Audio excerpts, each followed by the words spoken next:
நம்ம ஊரு நம்ம மண்ணு வாழையடி வாழையா வாழணும்னு சொல்லுவாங்க. ஒரு வாழைக்கன்று வச்சா பக்கச்சும்பு வெடிச்சு அடுத்த வாழைக்கன்று வரும்.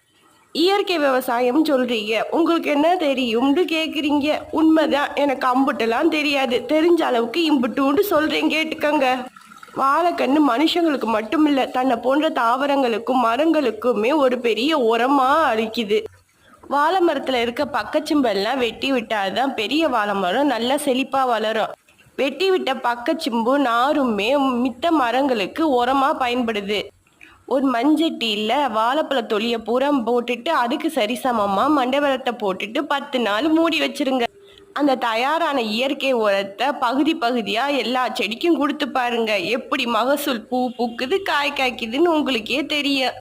இன்னும் சுலபமா சொல்ல போனோம்னா, அன்றாடு சாப்பிட்ற வாழைப்பழ தொலியை ஒவ்வொரு செடிக்கா ஒவ்வொரு நாள் கொடுத்துட்டு வாங்க, மகசூல் எப்படி இருக்குன்னு உங்களுக்கே தெரியும். மண்வாசம் தொடர ஆதிரை யூடியூப் சேனலை சப்ஸ்கிரைப் பண்ணுங்க.